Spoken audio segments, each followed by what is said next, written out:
అందరికీ నమస్కారం అండి. మేము గొప్పోళ్ళం అని చెప్పుకోవటం కాదండి. గొప్ప అనేది మనసులో ఉండాలి, మనం నడవడికలో ఉండాలి, మనం ప్రవర్తించే తీరులో ఉండాలి, మన మాటలో ఉండాలి, మన తీరు మార్చుకునే విధానంలో ఉండాలి, భగవత్ సేవలో ఉండాలి. గొప్ప అనేది మనం చేసే దాన ధర్మాల్లో ఉండాలి. గొప్ప అనేది మేము గొప్పోళ్ళు అని మనం చెప్పుకోవటం కాదండి. మనల్ని చూసి 10 మంది చెప్పుకోవాలి.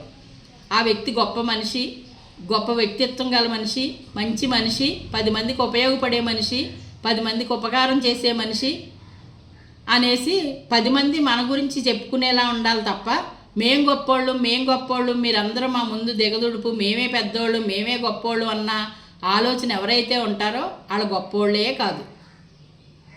నా దృష్టిలో గొప్పోళ్ళు అని మనం చెప్పుకోకూడదు. పలానా ఇంటి ఆడబడుసు, పలానా ఇంటి కోడలు గొప్ప వ్యక్తి అని ప్రజలు చెప్పుకోవాలి. మన చుట్టూ ఉండేవాళ్ళు ఒకరోజు చూస్తారు, 2 రోజులు చూస్తారు, 3వ రోజు మన మనస్తత్వం ఏంటో వాళ్ళకే అర్థమవుతుంది. మనం గొప్ప అని అనుకుంటే వాళ్ళు ఏమనుకుంటారు, ఎంత గొప్ప ఏమి లేదులే వీళ్ళ అనుకుంటారు. అందుకని మనం చెప్పుకోకూడదండి ఎప్పుడు కూడా.